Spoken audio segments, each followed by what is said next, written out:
Pak Kwe, kita kan sering telepon-teleponan ya. Tetapi anak handphone saya kan jadul, jadi kan nggak bisa pakai FaceTime. Jadi saya nggak lihat, lama saya nggak melihat Anda secara ragawi. Nah hari ini tadi waktu Anda datang ke sini saya kaget. Usia Anda 83, tetapi Anda bukan makin tua tapi malah makin muda. Betul Pak Kwe ya. Saya senang sekali lihat Pak Kwe segar bugar seperti ini. Karena Pak Kwe banyak cerita yang kita banyak perlu belajar dari Pak Kwe. Pak Kwe kan mengalami sejarah perjuangan bangsa ini.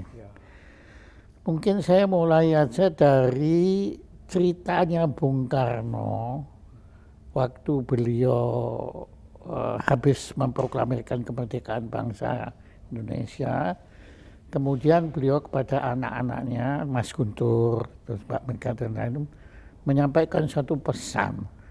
Nah pesan itu sangat terkesan bagi saya, tapi supaya saya nggak keliru, coba Pak Kwe ceritakan, itu apa pesan Bung Karno pada putra-putranya? Salah satu pesan yang menurut pendapat saya masih sangat berlaku, bahkan menjadi kenyataan pesannya dia adalah mengenai bangsa sendiri yang menjajah setelah Indonesia merdeka. Jadi ceritanya saya mendengarnya dari Mbak Mega. Jadi ketika Mbak Mega masih berusia 16 gitu, kira-kira kan sering berdiskusi. Bung Karno kebiasaannya dengan anak-anaknya berdiskusi mengenai urusan-urusan yang serius, urusan negara pun dia berdiskusi, terutama dengan Mas Tok Guntur, panggilannya Mas Tok. Nah itu Bung Karno mengatakan kita ini sekarang sudah merdeka, akan tetapi tidak tertutup kemungkinan bahwa kita itu nanti dijajah kembali oleh beberapa elit bangsa kita sendiri. Dan kalau itu terjadi, perjuangan kita lebih berat. Karena kita berhadapan dengan bangsa sendiri, kalau berhadapan dengan bangsa asing lebih mudah. Gitu. Nah saya mendengar itu lama sekali, tapi belum lama ini dalam pembicaraan telepon, Mas Guntur memberikan penjelasan yang lebih rinci lagi. Dia mengatakan, Bung Karno mengatakan ya kepada anak-anak, dia bilang ya kalau kita dengan bangsa asing itu enak, karena kulitnya warnanya lain, hidungnya lain, matanya biru, rambutnya pirang. Tapi kalau kita berhadapan dengan bangsa kita sendiri, gimana wajahnya sama semua. Nah, apa yang diartikan? Siapa yang menjajah? Ya suatu elit yang karakteristiknya dua sekaligus, yaitu menjadi pengkhianat bangsa karena bersedia dijadikan komprador atau kroninya kekuatan asing yang terus-menerus tidak pernah berhenti mengeksploitasi, mengambil kekayaan alam Indonesia. Jadi sejak zaman VOC itu tidak akan berhenti. Bung Karno sudah tahu tidak akan berhenti. Dan kedua, mereka mau melakukan hal itu oleh karena seluruh pikirannya sejak awal sudah koruptif, the corruptive mind. Jadi dia kekuasaan itu, Bung Karno waktu itu sudah memperkirakan kekuasaan itu bisa dijadikan untuk korupsi. Nah, ucapan itu kan lama sekali, sekarang menjadi kenyataan semua. Tuh. Nah, kalau Pak Kwe juga pernah cerita waktu itu Bung Karno didatangi oleh pengusaha-pengusaha minyak waktu ketahuan Indonesia punya banyak minyak. Nah itu gimana ceritanya? Ya itu lagi-lagi saya dengar dari Mbak Mega. Jadi istana itu dipenuhi oleh pengusaha-pengusaha minyak Amerika yang minta izin supaya boleh mengeksploitasi minyak yang ada di dalam perut bumi. Nah, ketika itu penguasa dalam bidang sumber daya mineral adalah Pak Khairul Saleh. Nah, jadi Bung Karno mengatakan kepada Khairul Saleh, boleh, tapi hitung betul sampai minimum sekali yang kita butuhkan untuk mendapatkan devisa yang kita butuhkan. Karena kami belum lama merdeka, tidak mempunyai devisa, jadi mau nggak mau menjual minyak, akan tetapi dibatasin sekali. Oh, jadi Bung Karno sudah tahu Oh, iya. kalau minyak ini sebaiknya jangan dihabiskan Oh, ya, oh, iya. tapi Ya. sustainable. Iya, tapi kan mengapa gitu? Mbak Mega lagi tanya kepada ayahnya, ini ceritanya dia tanya kenapa? Kenapa kalau itu diberi izin kan kami mendapat divisa banyak? Bung Karno menjawab pada Mbak Mega, nanti kita tunggu sampai kita punya insinyur sendiri, yaitu sebetulnya bahasanya Bung Karno kepada anaknya yang ingin mengatakan tunggu sampai kita bisa mengeksploitasi sendiri. Nah, kenyataannya setelah Bung Karno jatuh, perkembangan selanjutnya posisinya saat ini saya kira lebih dari 80%. Dulu pernah mencapai 90% dari semua sumur minyak kita itu yang mengeksploitasi adalah perusahaan-perusahaan asing. Pertamina hanya 10%, mungkin sekarang meningkat sampai 20%. Dan mungkin akan meningkat terus, tapi sudah sisa-sisa. Iya. Jadi sumur yang sudah mengering, yang sudah ditinggalkan oleh kontraktor asing, itu lalu dieksploitasi oleh Pertamina yang tentu jauh lebih sulit. Produktivitasnya tentu rendah sekali. Nah, kok bisa begitu, Pak Kwek? Berdasar Pak Kwek kan ngamati betul itu kan. Ya. Kok bisa terjadi seperti itu? Padahal kan Bung Karno sudah pesan pada kita. Iya, tapi pesannya Bung Karno itu kan hanya pesan, itu kan hanya lisan. Jadi kalau itu tidak diikuti dengan tindakan-tindakan yang nyata oleh bawahannya, apalagi setelah Bung Karno tidak ada, ketika Bung Karno masih presiden masih lumayan. Setelah dia bukan presiden, kondisinya lain sekali dan insinyur-insinyur yang didambakan Bung Karno sudah banyak. Tapi ternyata mereka menempatkan diri sebagai pegawainya kontraktor asing.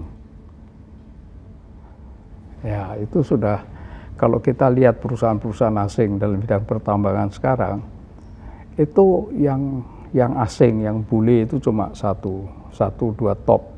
Di bawahnya yang mengerjakan orang Indonesia semua, tapi sebagai tenaga gajian.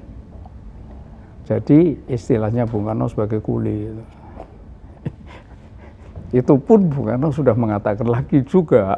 Gimana? Nah, jadi dia mengatakan kita ini harus waspada setelah merdeka nanti, ya, kita jangan sampai menjadi, karena saya khawatir sekali kita akan menjadi a Nazi van coolies and a coolie order the Nazis, bahasa Belanda dia menggunakan. Itu artinya di dalam negeri rakyat kita terdiri dari kuli-kuli, dan di luar negeri dalam pergaulan antar bangsa kita kedudukannya seperti kuli. Dan itu terjadi lagi sekarang, ya kan? Kalau menurut saya terjadi, kalau menurut pemerintahan yang lain-lain sejak Bung Karno, mungkin tidak terjadi, tetapi buat saya terjadi dan saya melihat angka-angkanya. Saya ambil contoh ya, PT Freeport Indonesia. Freeport McMoran itu mendirikan PT Freeport Indonesia untuk mengeksploitasi macam-macam emas, macam-macam. Pada PT Freeport Indonesia, pemerintah Indonesia cuma punya saham 10%. Bagaimana mungkin? Bagaimana bisa terjadi kalau tidak corruptive mind? Kalau tidak korupsi besar-besaran, luar biasa korupsinya. Dan jumlah yang dikorup itu juga, waduh, kita tidak bisa membayangkan. Nah, kalau mau angka-angka lebih lanjut tentu butuh waktu banyak, karena saya mempelajari sampai mendalam laporan keuangannya Freeport McMoran di New York. Untuk pemegang, kan dia akan harus yang diaudit. Nah, di situ itu jelas sekali bahwa Freeport McMoran yang seluruh dunia itu yang utama adalah emas, dan emasnya itu hanya dari 3 negara, dari Indonesia, dari Amerika Latin, dan dari Afrika. Dari seluruh ekspor kegiatan emasnya Freeport, 95% dari emasnya datangnya dari Irian. 95% 95% itu tertulis saya bisa menunjukkan laporannya. Ya itu open soalnya ya. Open, Iya. open sudah. Lah, kenapa kok yang melihat kok cuma Pak Kue? Yang lain kan juga punya mata mestinya kan? Ya nggak tahu saya. Nggak tahu. Ya mungkin hobi. Hobi saya jahil kan liatin angka-angka gitu. Padahal di Undang-Undang Dasar 45, kalau nggak salah kan ada tertulis bahwa kekayaan bumi Nusantara Indonesia ini kan diolah oleh bangsa sendiri kan Pak. Sebetulnya tidak sejelas itu. Di Undang-Undang Dasar hanya mengatakan barang yang penting bagi negara dan menguasai hajat hidup orang banyak dikuasai oleh negara untuk sebesar-besar kemakmuran rakyat. Bunyinya seperti itu. Tapi kan tidak pernah ada yang bisa menjawab, apa dong, konkret, barang apa semuanya itu. Nah, yang aneh setelah Bung Karno jatuh atau hampir jatuh, dalam bulan November tahun 1967,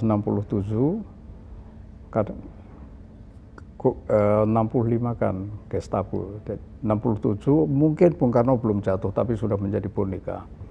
Itu diselenggarakan konferensi di Jenewa yang menyelenggarakan Time Life Corporation.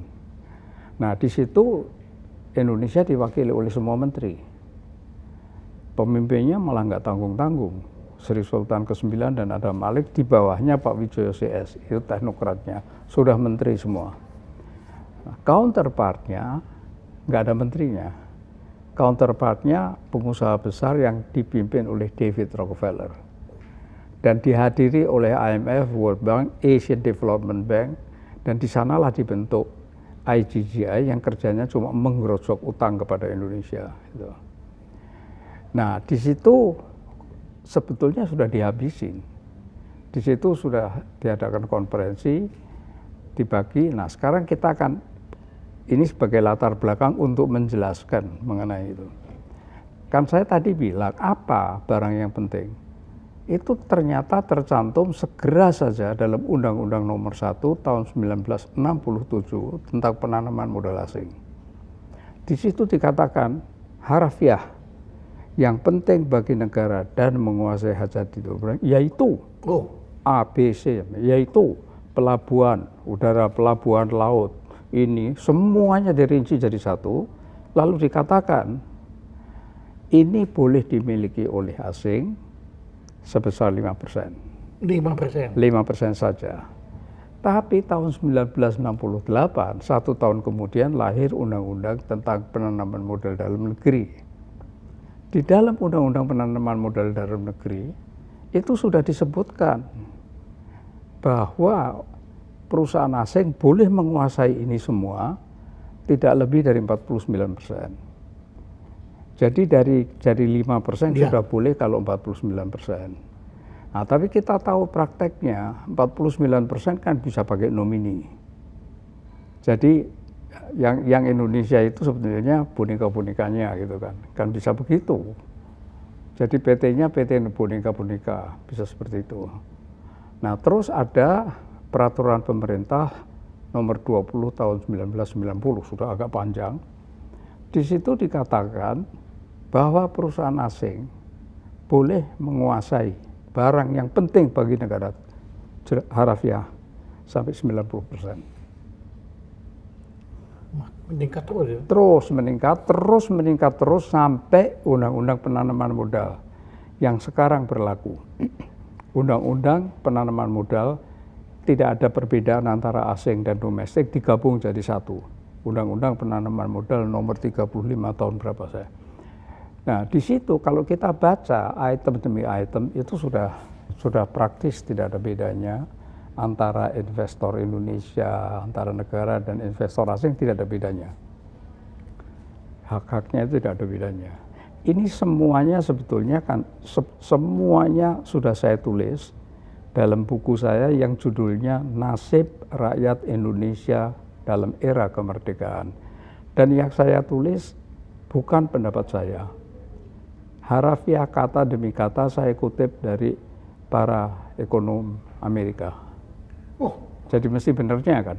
Dan ekonom Amerika yang menulis ini itu suatu tim John Pilger, bukan John Pilger yang mewawancarai Jeffrey Winters, Bradley Simpson, terus dia menulis buku yang judulnya The New Rulers of the World, penguasa-penguasa baru dunia. Dia juga membuat film dokumenter. Nah, terus di situ dia sudah mengutip, dia menggambarkan suasana konferensi Jenewa. Tapi Jeffrey Winters kan guru besar di Northwestern University dan sering ke Indonesia kan. Nah, dia punya murid yang namanya Bradley Simpson. Dia bikin disertasi mengenai ekonomi Indonesia. Dia menggambarkannya itu begitu jelas. Sampai diangkat oleh pemerintah Amerika menjadi Direktur Arsip Nasional Amerika Serikat. Jadi Amerika ini demokrasinya itu beneran. Kalau dia cerita apa adanya boleh. Sebagai Direktur Arsip Nasional Amerika kan dia punya akses. Dia punya akses otentik semua. Dia menggambarkan bagaimana lahirnya Undang-Undang Nomor 1 tahun 67. Itu terang-terangan draftnya oleh Menteri Indonesia dikirim ke Kedutaan Besar Amerika, di mana Kedutaan Besar diminta untuk koreksi. Lalu dikoreksi line by line, baris demi baris. Itu tulisannya Bradley Simpson. Bukunya dia judulnya Economists with Guns, para ekonom dengan bedil, istilahnya begitu. Nah, itu ditulis betul-betul dia mengatakan bahwa minta advis, lalu Kementerian Luar Negeri Amerika Serikat melalui Kedutaan Besar di Jakarta membuat banyak koreksi yang sifatnya mereka mengatakan terang-terangan, koreksinya itu mengatakan terang-terangan. Pasal ini perlu dirubah karena pasal ini terlampau banyak memberi kekuasaan kepada BUMN Indonesia, sedangkan kami menghendaki barang-barang itu. Ini harafiah bukan omongan saya loh, karena bukunya bisa dibeli. Iya. Bisa dibeli di Gramedia bukunya. Jadi itu saya kutip itu. Dan itu Bradley Simpson waktu nulis itu dengan note-nya bilang itu semua dokumen otentik. Otentik semua, ya. Nggak ada hubungannya dengan tokoh kartun Simpson itu ya. Nggak ada. Simpson ya, Bradley Simpson. Ya.